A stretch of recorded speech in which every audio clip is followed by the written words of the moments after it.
So Niruddham Yoga Sevaya. With practice, this has come. So it is not that in one day I will expect something, or in 1 week something will happen. No, nothing is happening. I've been meditating for 1 month. Nothing is happening.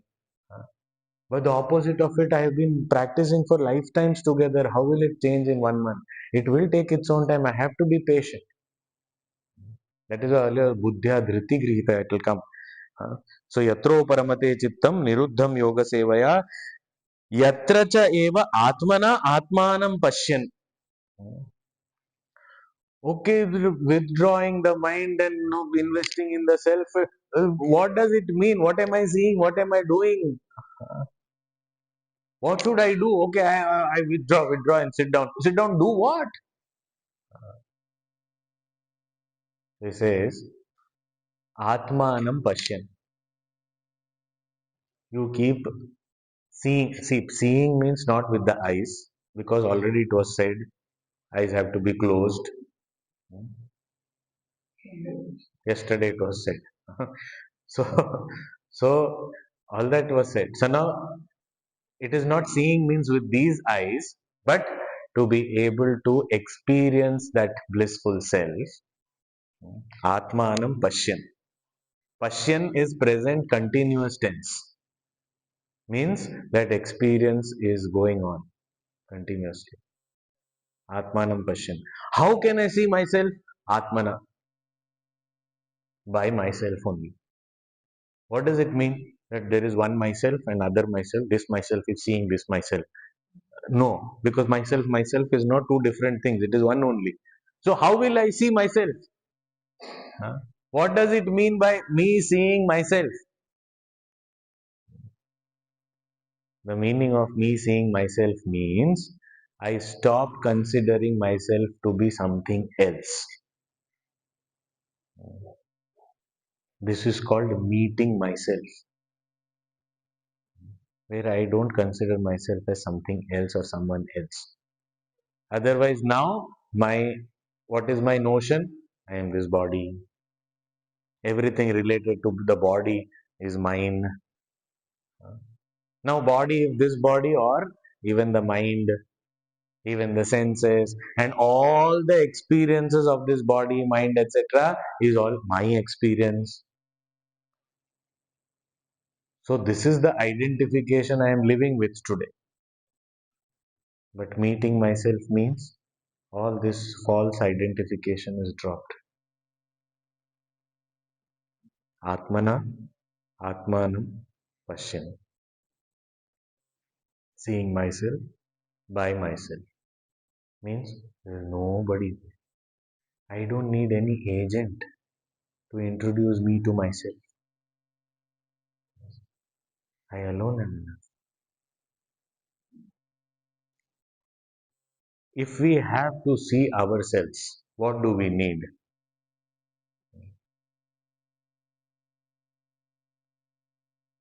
We need a mirror. In the mirror, what we see is not even this body. No, this body we see in the mirror. No. We see only the reflection of this body. This body also we are not able to. No, but like this directly I can see. Okay, face. Face I can't see. Then for that mirror is required. But mirror also I am only seeing the reflection of the face. How will I see my face? So how to know myself by myself? So mirror is never going to help me to see what I am, what I am. The eye want to see the eye, or the eyes want to see the eyes. Uh, how is it possible? So what is the way of for the eyes to see the eyes? So the scriptures say, can you see other things? I can see everything. Uh, The very fact that everything is seen is the proof that these are the eyes. So the very fact that it is working means eyes are there.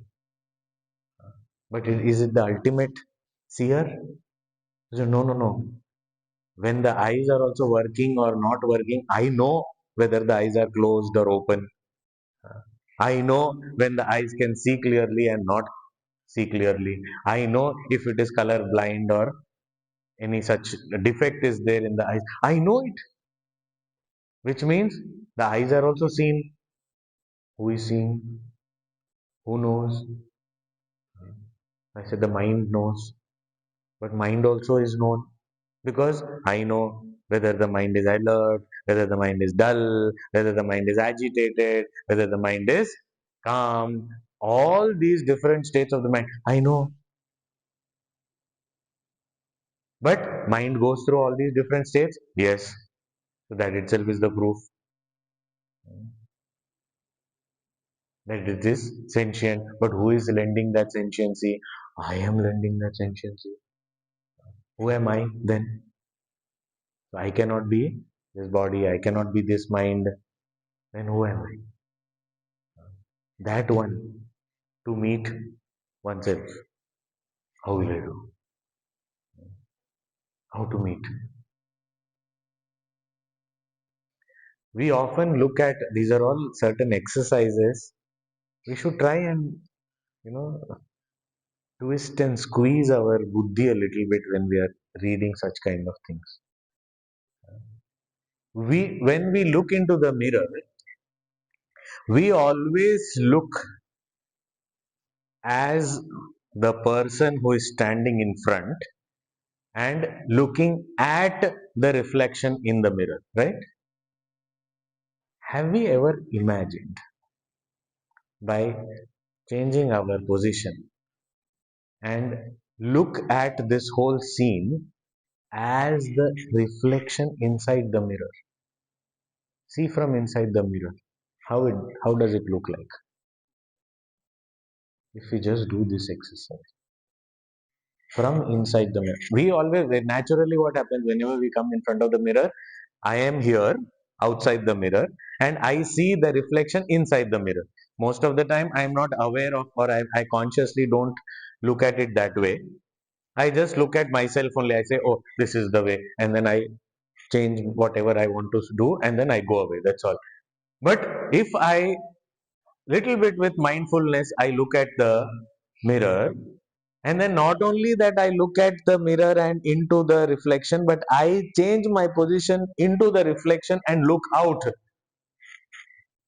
to the one whose reflection is inside. So I become the reflection and try and look what must that be looking at. And when this person goes away, what happens to that reflected fellow? Or forget about the person going away. Suddenly the light is off. What happens to that reflected fellow? Because without the light, the reflection also cannot be there. So if I go into the mirror and as the reflection I am looking out, this is a nice concept for a movie. It will be very difficult to understand, like Inception and all. From inside the mirror, the reflection is looking at the original body. Huh? But the reflection cannot move also because until the body moves, the reflection cannot move. Looking. Now suddenly light off. What happens to the existence of this fellow? Where did it go? And what remains in that dark room? Is there that person? Or nobody is there? Uh, We say when the light is off, for only communication purpose, we use words like the reflection because it's an entity as far as if I change my position, then it becomes an entity for me. So what happened? I merged into the person. And then what remains in that dark room is only that person. No reflection, nothing. This is exactly what happens in meditation.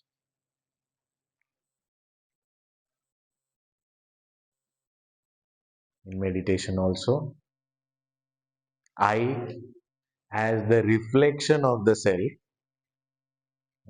sitting in the mind, am trying to look at the self, like looking from the mirror. This is the self. Who am I? I am the reflection. Where am I sitting? In the mirror of the mind. When we use these kind of expressions, can we relate to other scriptures also? Shri Guru Charana Saroj Raja Nijamana Mukuru Sudha. Mirror of the mind. Why? It reflects this consciousness. So I, as a reflection of this consciousness, sitting in the mirror of the mind, I am looking at the original, and trying to see who is this, how can I meet this fellow. Uh, but who is real? I think I am the real one and I am trying to reach somewhere. But I am a mere reflection. I don't even exist here. So I'm sitting, and then all the light means the familiar field of experience, everything is shut. Then what remains? Means the mind is not preoccupied with anything, including the deep rooted all impressions and vasanas, everything is dissolved. I alone remain. So, as though the reflection of consciousness has merged in that consciousness. Then, who remains? Only that consciousness remains, nothing else. Then, after that, to say even the mind is also is may not be fully correct. So, that is all the great Mahatmas, they are silent. What to say?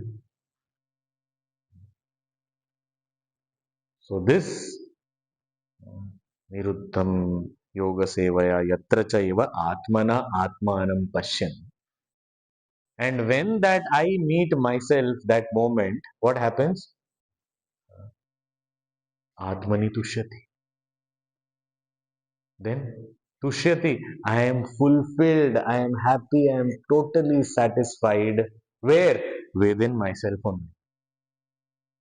I don't need anything else to fulfill me, because that my self, capital S, is infinite bliss. That is my nature. So that itself ends my search. My search is ended. When do we stop searching? When we have found what we are searching. Search ends. Then why is there a need to move about? Complete oneness, stillness. This this is a state not of stupor, not of just that dry. Okay, I am realized now what to do. Not that kind of state. It is filled with that experience of bliss, which is not coming from any external source, but knowing that I myself am that. To be able to know that and just be in that state. This is the ultimate goal of meditation. It is not just that, no, I want better concentration, I want promotion in my office, I want better neighbors, that's why I'm meditating. All this meditation, you do not need to do all these things. Meditation, the purpose is to meet myself in this manner, where no second remains. So that's the ultimate. What kind of joy will we experience in that state? So it is said here, सुखमात्यन्तिकं यत्तत्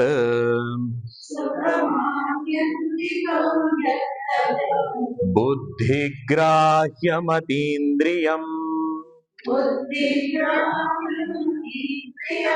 वेत्ति यत्र न चैवायम् स्थितश्चलति तत्त्वतः.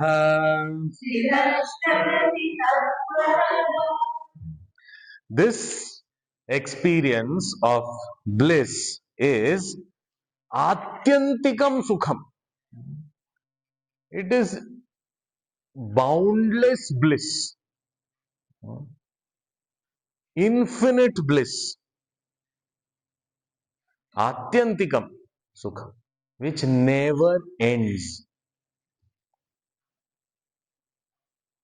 And it cannot be experienced through the senses.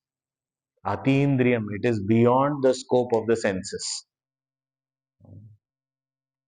But here it is saying buddhi grahyam, but it is only experienced by buddhi, intellect. So how is it intellect? Because any infinite cannot be gained by anything finite, which means if you have, let us say, an ocean full of water, we can never fill the entire ocean into a small bucket or a vessel, because anything finite cannot help us attain the infinite. Here buddhi grahyam, it is going against that principle, and so far it has been said that it cannot be gained through the senses, through the mind, through the intellect, and here it is said the intellect alone can gain. What does it mean?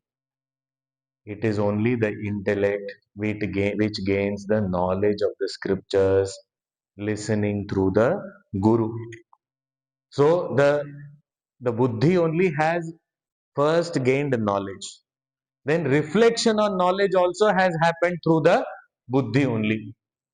And very important thing, the buddhi only reaches that state of maturity where it also stops raising any questions or bringing out any thoughts or anything. That activity is also important.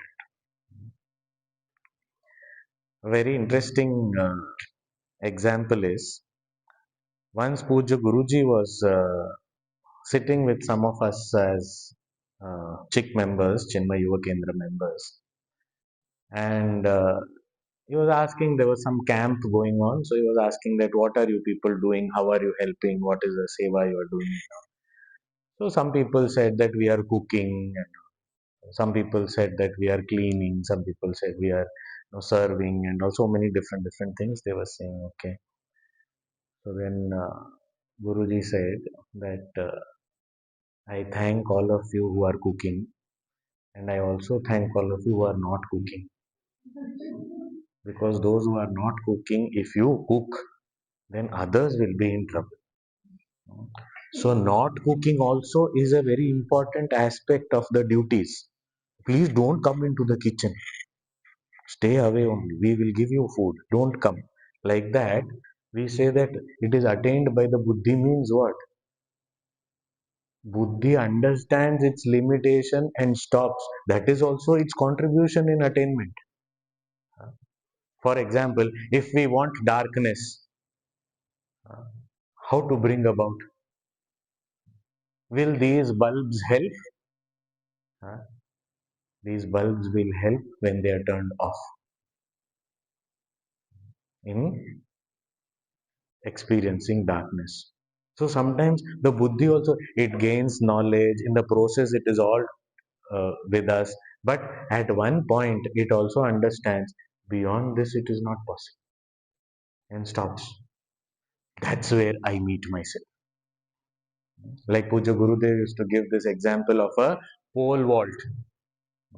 When you have to jump great heights, so you take a pole and you run and then fix that pole and get that height, achieve that height with the help of the pole.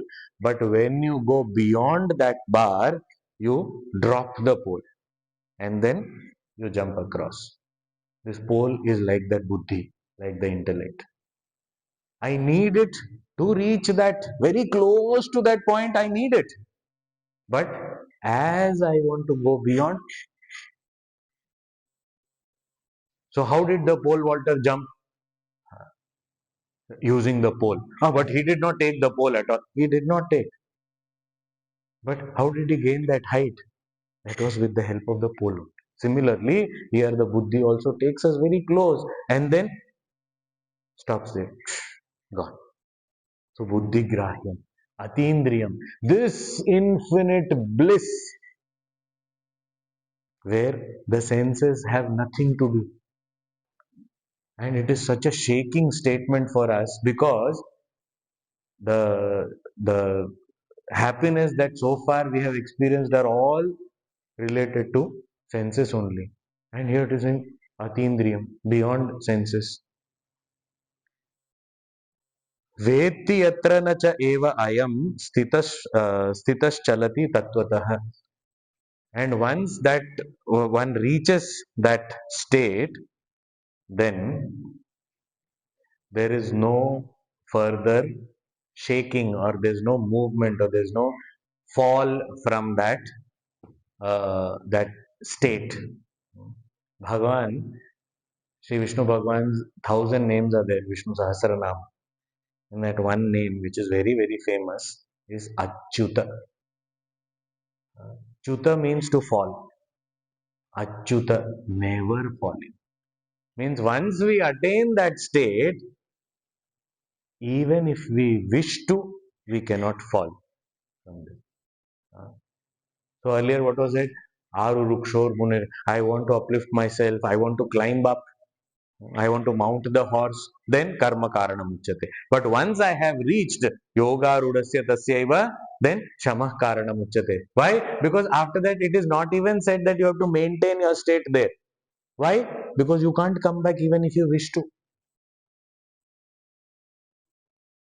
So if we are having even an inkling of doubt that I am enjoying sorrow a little bit, then please don't do this. Stay away from Bhagavad Gita, stay away from meditation. Because once you reach that state, then you say, I want to experience sorrow. It will not be available at all. Sorry. Path of no return. Such a Gurudev is to the spiritual path is a one-way path. There is no return.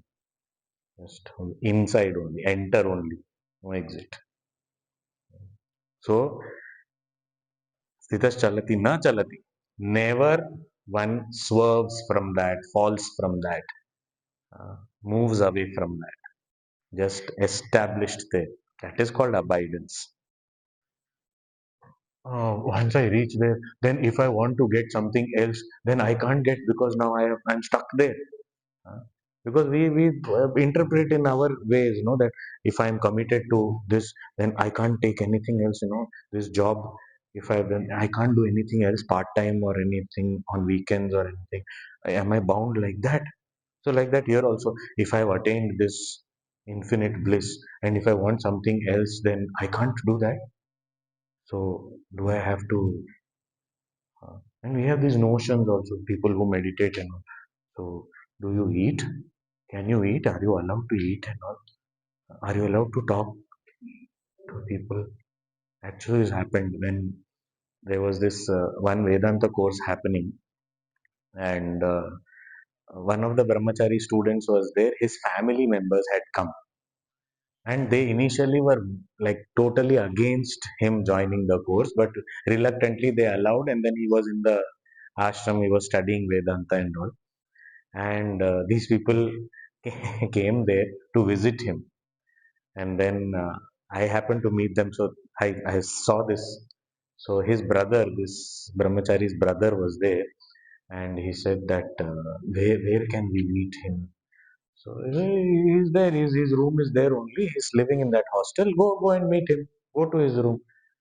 Oh, we can go there. Yeah.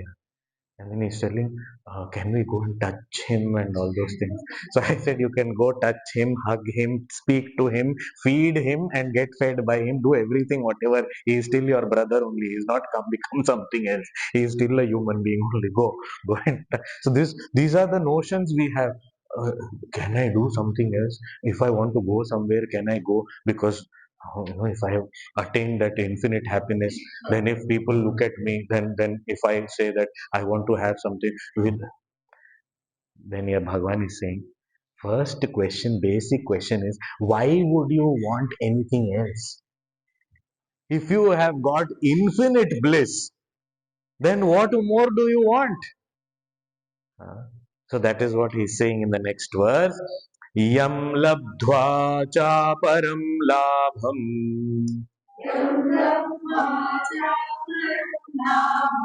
manyate nadhikam tatah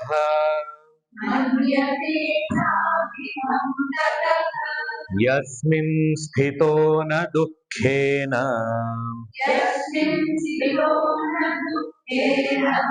gurunapi vichalyate.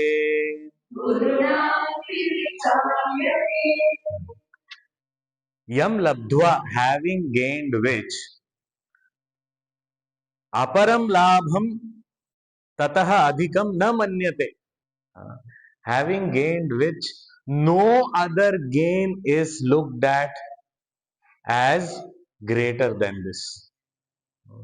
After this, what greater thing do you want to attain? What more is needed?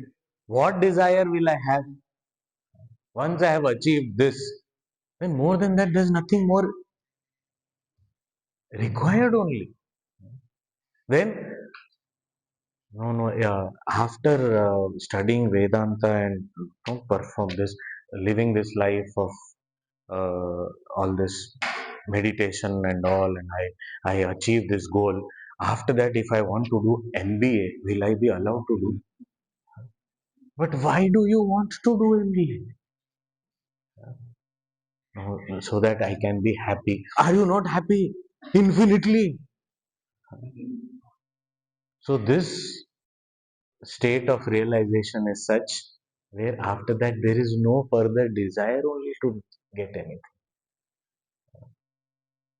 Once and for all desires have disappeared. I'm fulfilled completely. Yam labdhva cha aparam labham tatah adhikah na manyate. It nothing is considered greater than this. Bhagavan, do you mean to say that now I am tied up with this? Okay, if you feel like you can go and do whatever you want. That you tell me that, give me freedom. But the point is, you will not feel. Again, why are you binding me? Okay, if you feel like you go, okay, then it is fine. Bhagavan, if I feel like getting something else, I will not feel like you're saying. So, as far as joy is concerned, okay, I accept, fine. But what about the sorrows? Such big, big sorrows. With every passing day, the size of the sorrows are only increasing. Complications of the problems are only increasing. What do I do? How do I solve them? He's saying, Arjun, don't worry. Yasmin sthitaha. Once you abide in that self, that infinite blissful self, yasmin sthitaha, gurunapi dukkhena na vichalyate. Even if it is the gravest problem, still such a person is not shaken by it. That is the kind of abidance.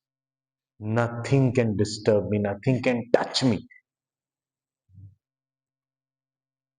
Guruna means heavy, heavy dukkha, sorrows, most grave problems, anything that happens. So that person becomes good for nothing, he can't solve any problems. That is not what is meant here. He cannot solve any problem, he doesn't feel it is a problem. He says, okay, this is how it is, okay. How does it matter? He is at ease. He is not losing his mind over anything. He is not taking any stress. Whatever big problem may come, okay, take it in your stride and keep doing what you're supposed to do. And Sri Krishna Bhagwan, he is saying these things, but he has demonstrated this all his life. Not only in this life, previous also. As Rama also he has demonstrated this. And as Krishna also he has demonstrated. Just imagine, as a youth, he was promised you will be the crowned as the king next morning. And then morning, go to forest. Yasmin sthito na dukkhena guruna api vichar. It did not shake him. It is said that even his smile did not change. He was as happy as he was. And it is evident from the words he uses to inform his mother. He goes to Kaushalya ji and says that Pita Dini Mohe Kanan Raju. Father has given me the kingdom, but of the forest. He has fulfilled his promise. He said he'll give me the kingdom. He's given me the kingdom, but that of the forest. He was not shaken at all. He was steady. That is why it is described that what is Sri Rama? How is Sri Rama? He says that he is so still like that of the depth of the ocean. Samudrameva gambhirya. He's so this and Sri Krishna also born in a jail, almost drowned while crossing that river and going to Gokul. Parents, after giving birth, abandoned and left them with some villagers. He could have got some nice city education, left in some rural area with some cowards.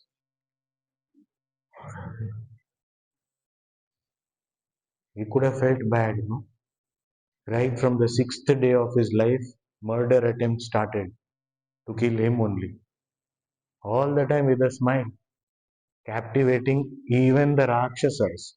Even his murderers were captivated by his beauty. He was smiling. No, nothing shook him. He demonstrated.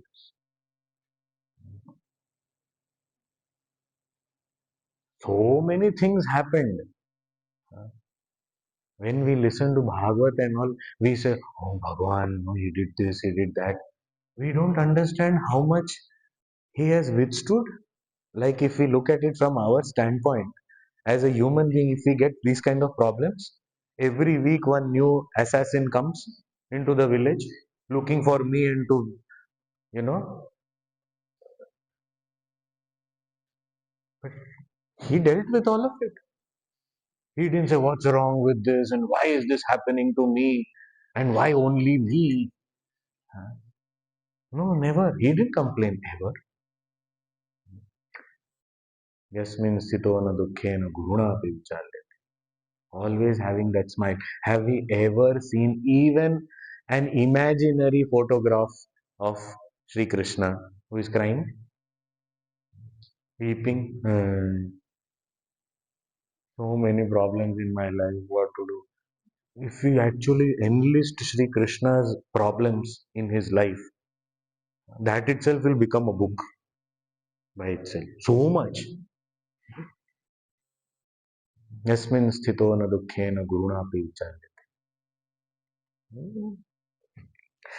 That he was God. That is why he can do it. How can we do that? That God only is telling us that we can also do it. Why can't we believe him? So when it comes to doing, we say, that he can do, I can't do.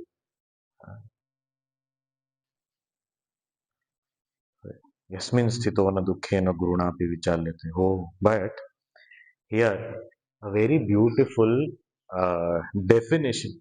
Using right from the first verse of this chapter, the yoga, yogi, yoga, yogi. This yoga word has been used almost in every verse. What is this yoga? Can you tell me that? No, Bhagavan is defining yoga. Already he has defined yoga in the second chapter twice. But here, in a very beautiful way, with respect to the discussion that's happening. What is the discussion happening? That experience of infinite bliss as the supreme goal of life attained through meditation. In that context, here the word yoga is defined in the next verse. Bhagavan says, Tam vidya dukkha sanyoga viyogam yoga sanyitam सनिश्चयेन योक्तव्यः योगो निर्विण्णचेतसा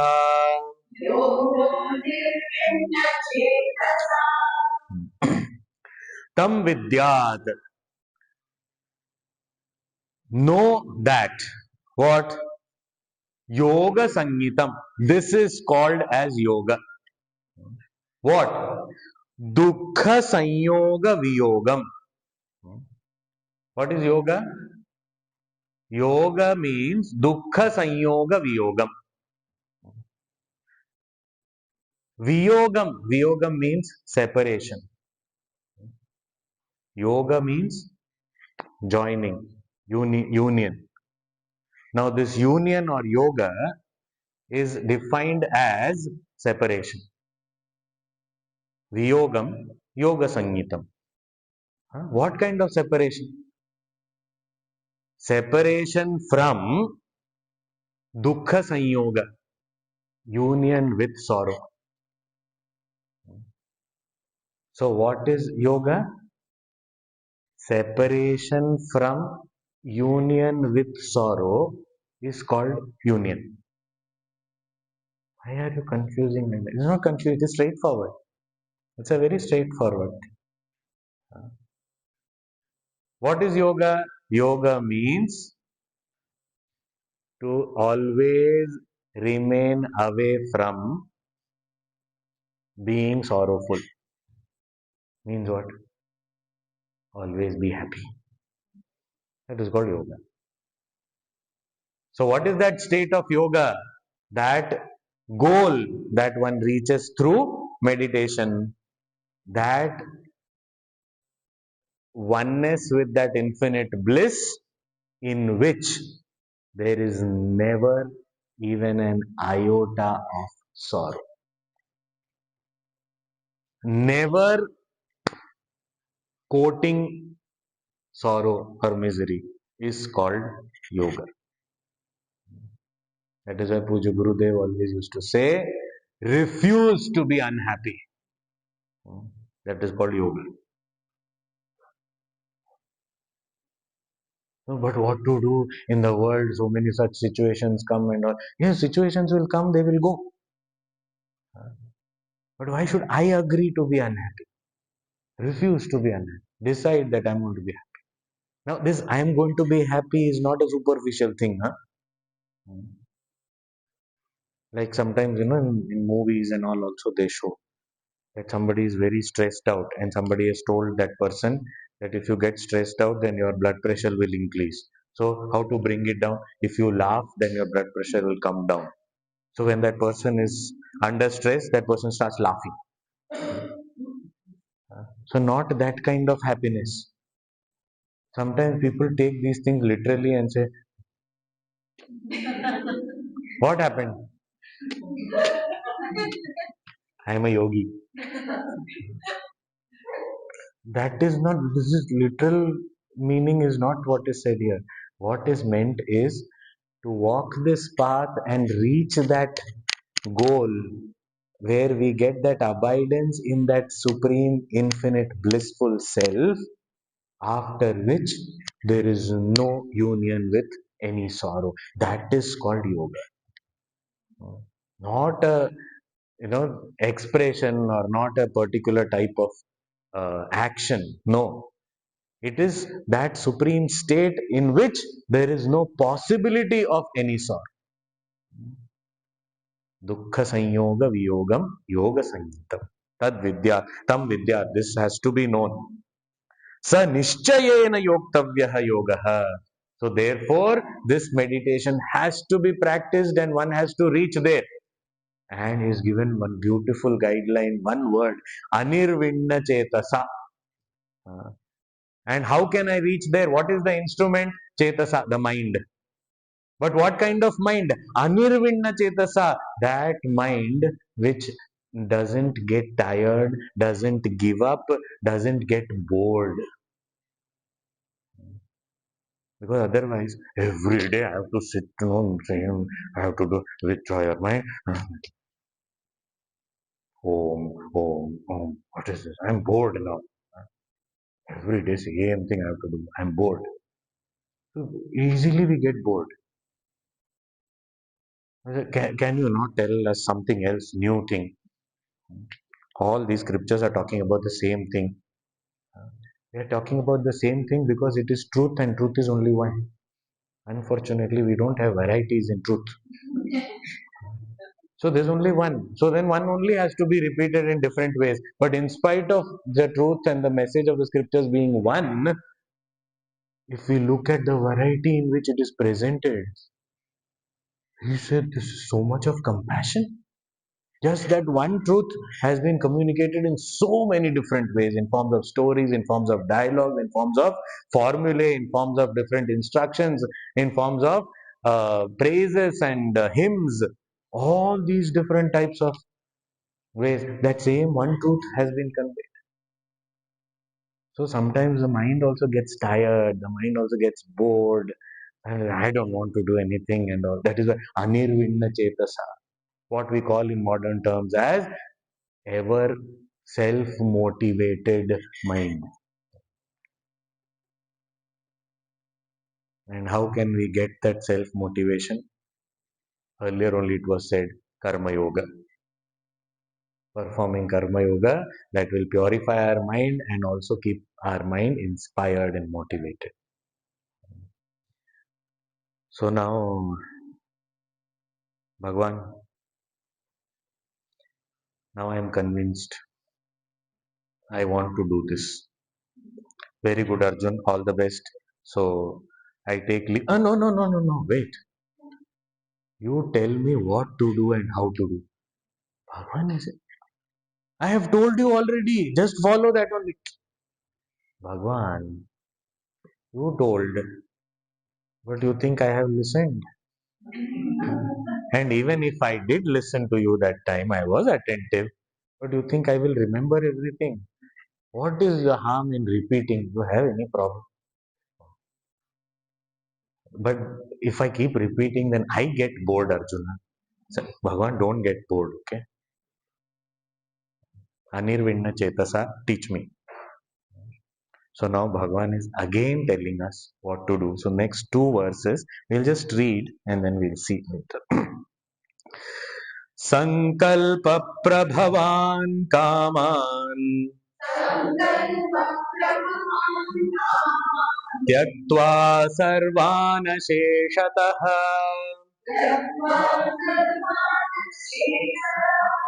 मनसैवेन्द्रियग्रामम् विनियम्य समन्ततः शनैः शनैरुपरमेत् बुद्ध्या धृतिगृहीतया आत्मसंस्थं मनः कृत्वा न किञ्चिदपि चिन्तयेत्. Very beautiful guidance for us to follow what we should do. Although it is said earlier, but being seated on the asan, actually what are we supposed to do and how are we supposed to do? Very beautiful guidance is coming up. So we will take this up in the next class tomorrow. Om Purnamadah Purnamidam Purnat Purnamudachyate Purnasya Purnamadaya Purnamevavashishyate Om Shanti Shanti Shanti Hari Om Shri Guru Bhyo Namaha Hari Om